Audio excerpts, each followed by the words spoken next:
Ya es una ley. Lo único que entra en vigencia el 1 de julio de este año.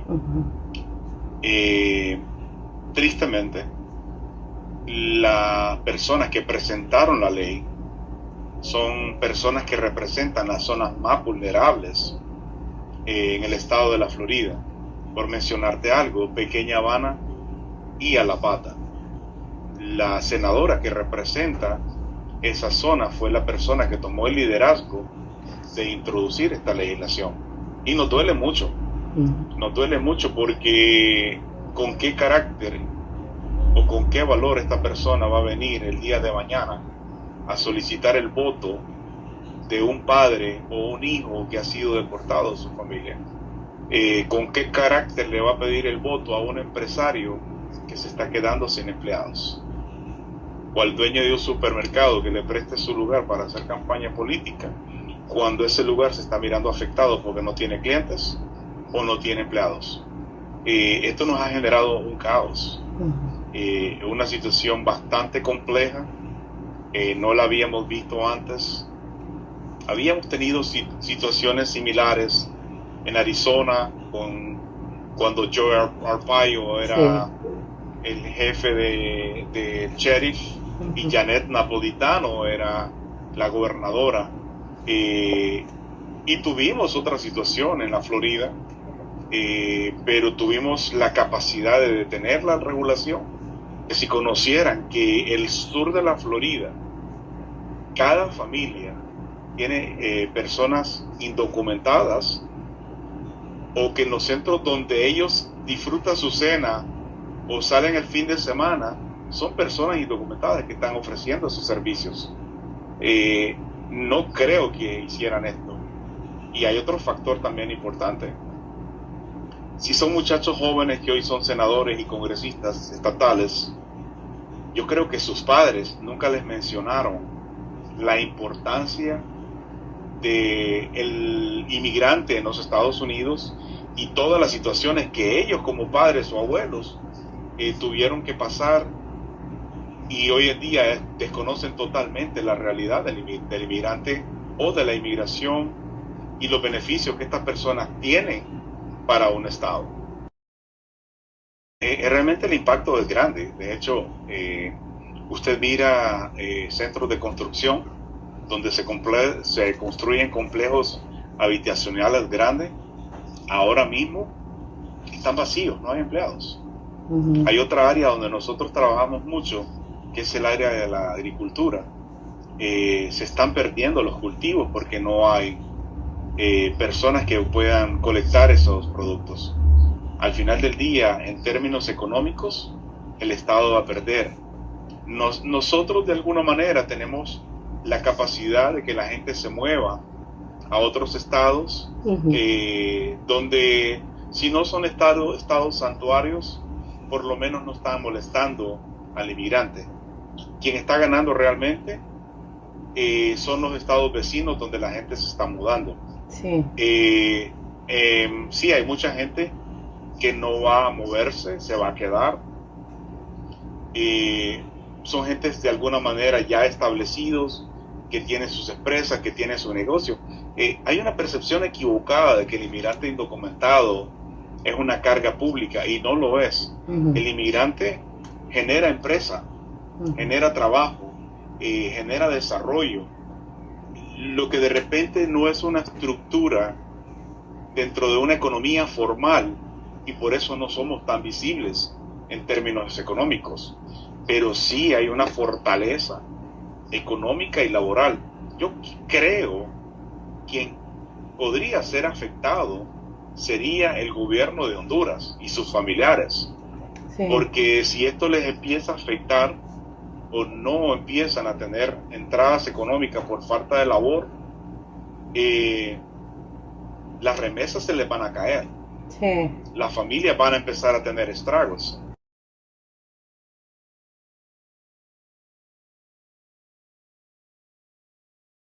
Yo creo que el gobierno de Honduras ha visto al inmigrante y a la persona nacional que se va como un beneficio para el país en lo que es la remesa. pero nunca han invertido un solo centavo en orientarlos y educarlos.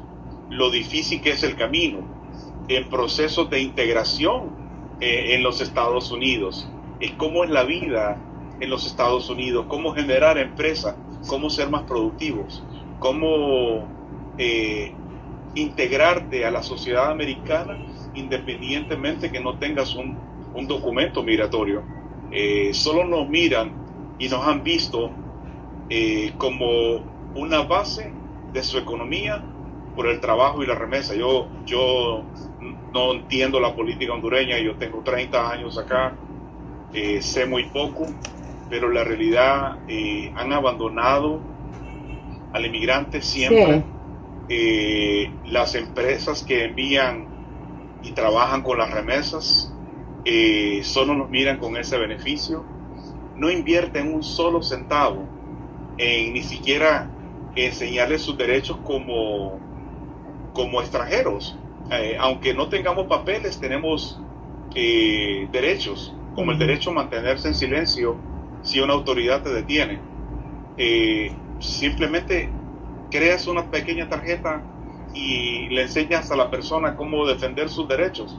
Ya sería una pequeña inversión que no les cuesta ni un centavo de dólar por producción, pero nada de eso ocurre y nos da tristeza que utilicen al inmigrante y no le importa si el inmigrante de su país se va, porque lo miran como ganancia a sus bases de entrada de remesas. Como productores de dólares lo ven.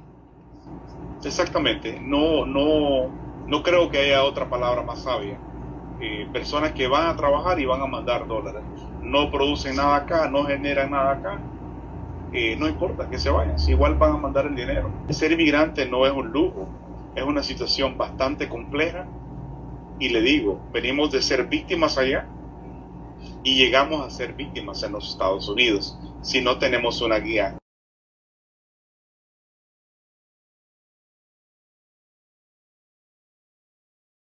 Se calcula que viven alrededor de 400,000 hondureños en el estado de la Florida.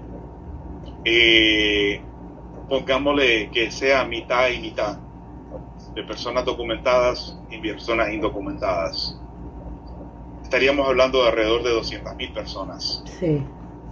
Ahora, esto nos afecta a todos, porque si yo tengo papeles, yo soy ciudadano americano, y me detienen transportando a una persona indocumentada, yo voy a ser llevado a una cárcel donde voy a tener que pagar 30 días y $10,000 de multa. Pero el inmigrante indocumentado va a ser encarcelado y deportado. Entonces, nos afecta a todos.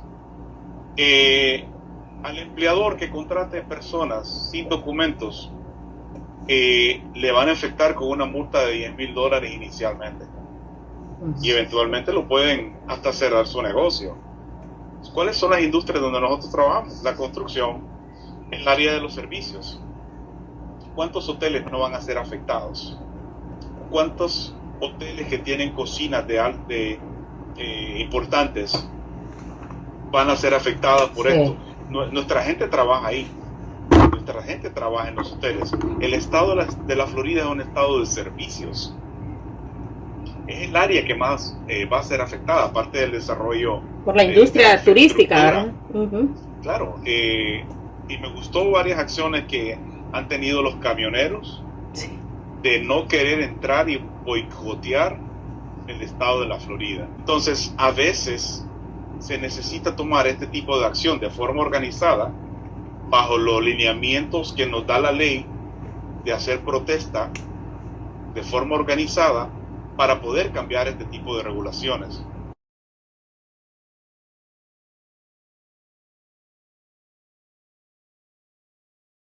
Este tipo de regulaciones va a ser enfrentada en las cortes. Y ¿Todavía? Creemos que va a ser... Sí. ¿Todavía se puede hacer algo? Sí, claro. Se está trabajando en contrademandas sobre esto. Se está trabajando en propuestas para detener la ley mientras no se implemente. O incluso se puede implementar, pero se puede trabajar en todo esto. ¿Por qué razón? porque constitucionalmente los estados no están para ejercer la ley migratoria. Ningún estado puede crear leyes migratorias. Eso es un trabajo exclusivo para el gobierno federal que dirige los 50 estados. Los estados están para ofrecer educación, seguridad y la distribución de la tierra en los estados. No están para ejercer la ley migratoria. Y hay algo que nos ha gustado en todo esto. Las municipalidades que tienen las policías y dirigen las policías se han manifestado diciéndonos: nosotros no vamos a enforzar la ley. Nosotros tenemos tantos problemas de crimen y otras situaciones que tenemos que enfrentar para también tener que enfrentar una ley migratoria impuesta por un gobernador que lo único que busca es una campaña política a su favor.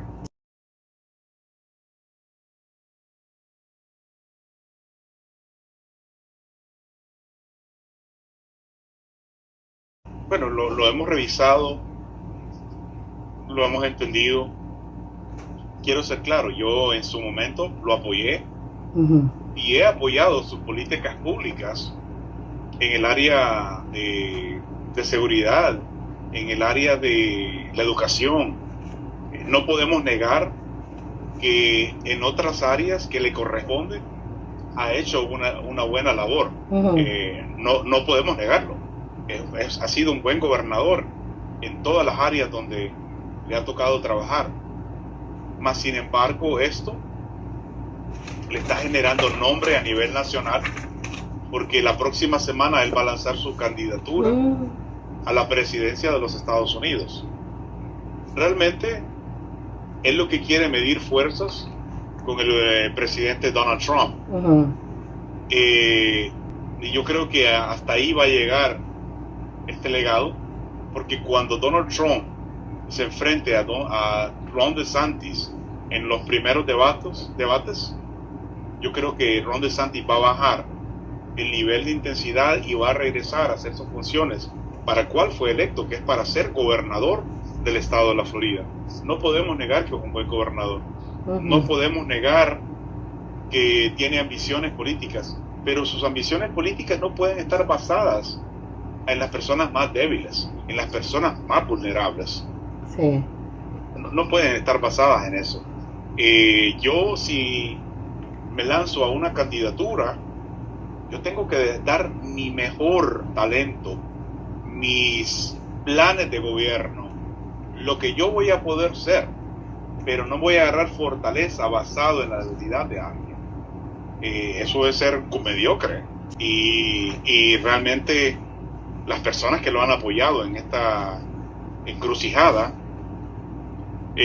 también tienen esperanza. Me imagino que el día de mañana, si él lograra avanzar a la presidencia, eventualmente ser parte de su gabinete, porque no le encontramos ningún otro sentido que una persona que representa comunidades tan vulnerables porque tienen inmigrantes voten a favor de un proyecto como este. Entonces, ese es el único denominador común que nosotros encontramos en esto. Yo te manifiesto claramente, yo he sido republicano y seré republicano toda una vida. Mis principios están en la familia, en la fe, en la libertad de oportunidades, en la libertad de negocios, en el libre mercado. Esos son mis principios. Yo no creo una sociedad de que dependa del gobierno. Yo creo que las sociedades que dependen de los gobiernos terminan como la mayoría de los países que miramos en Latinoamérica. Sí. Y ahí es donde la Florida ha sido próspero, pero con trabajo conjunto, con todo el mundo.